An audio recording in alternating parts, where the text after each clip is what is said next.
There's no feeling more intense than starting over. If you deleted your homework the day before it was due, as I have, or if you left your wallet at home and you have to go back after spending an hour in the commute. If you won some money at the casino and then put all your winnings on red but it came up black. If you got your best shirt dry cleaned before a wedding and then immediately dropped food on it. If you won an argument with a friend and then later discovered that they just returned to their original view. Starting over is harder than starting up. If you're not ready for that, like if you've already had a bad day, then what you're about to go through might be too much. Feel free to go away and come back. I'll be here. Alright, thanks for coming with me on this trip. I'll understand if you have to take a break at any point. Just find a safe place to stop and quit the game. And don't worry, I'll save your progress, always, even your mistakes. This game is a homage to a free game that came out in 2002, titled Sexy Hiking. The author of that game was Jazzuo, a mysterious Czech designer who was known at the time as the father of B games. And B games are rough assemblages of found objects.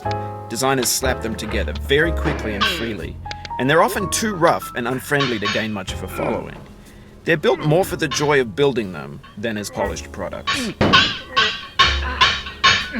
In a certain way, Sexy Hiking is the perfect embodiment of a B game. It's built almost entirely out of found and recycled parts, and it's one of the most unusual and unfriendly games of its time. In it, your task is simply to drag yourself up a mountain with a hammer. And that act of climbing, in the digital world or in real life, has certain essential properties that give the game its flavor. No amount of forward progress is guaranteed. Some cliffs are too sheer or too slippery. And the player is constantly, unremittingly in danger of falling and losing everything. Anyway, when you start Sexy Hiking, you're standing next to this dead tree that blocks the way to the entire rest of the game. It might take you an hour to get over that tree, and a lot of people never got past it. You prod and you poke at it, exploring the limits of your reach and your strength, trying to find a way up and over. And there's a sense of truth in that lack of compromise. Most obstacles in video game worlds are fake. You can be completely confident in your ability to get through them once you have the correct method or the correct equipment or just by spending enough time. In that sense, every pixelated obstacle in Sexy Hiking is real. The obstacles in Sexy Hiking are unyielding, and that makes the game uniquely frustrating.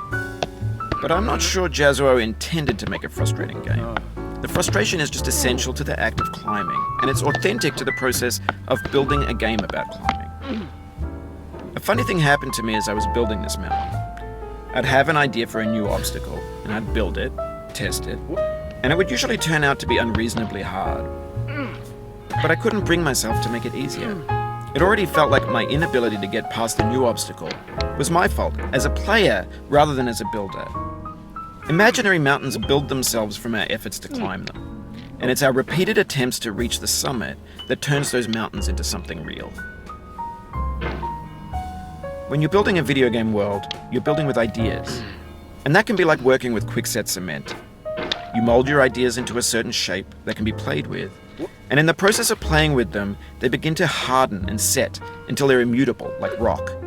And at that point, you can't change the world. Not without breaking it into pieces and starting fresh with new ideas.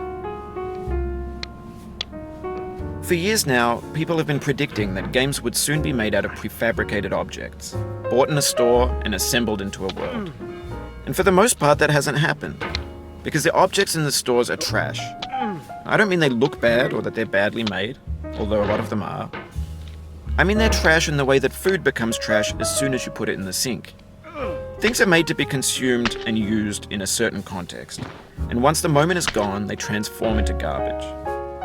In the context of technology, those moments pass by in seconds. Over time, we've poured more and more refuse into this vast digital landfill that we call the internet.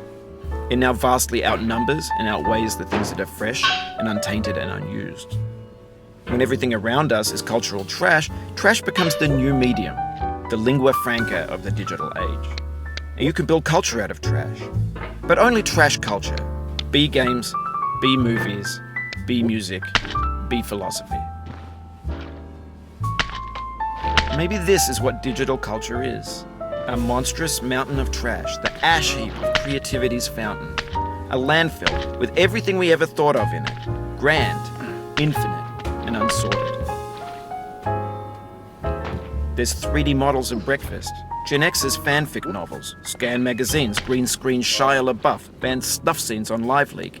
Facebook's got lifelike bots with unbranded adverts and candid shots of Kanye and Taylor Swift mashups, car crash epic failed GIFs, Russian dashcam vids, discussions of McRibs, discarded, forgotten, unrecycled, muddled, rotten, untitled.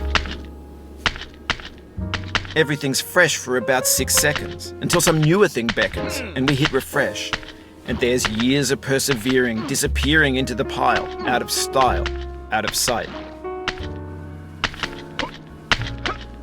In this context, it's tempting to make friendly content that's gentle, that lets you churn through it but not earn it. Why make something demanding if it just gets piled up in the landfill, filed in with the bland things? When games were new, they wanted a lot from you. Daunting you, taunting you, resetting and delaying you. Players played stoically. Now everyone's turned off by that. They want to burn through it quickly. A quick fix for the fickle, some tricks for the clicks of the feckless. But that's not you, you're an acrobat. You could swallow a baseball bat. Now I know, most likely you're watching this on YouTube or Twitch, while some dude with 10 million views does it for you. Like a baby bird being fed chewed up food. That's culture too.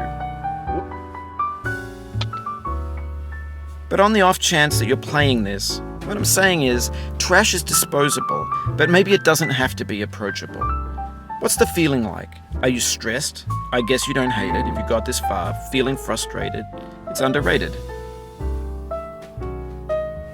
An orange is sweet, juicy fruit locked inside a bitter peel. That's not how I feel about a challenge.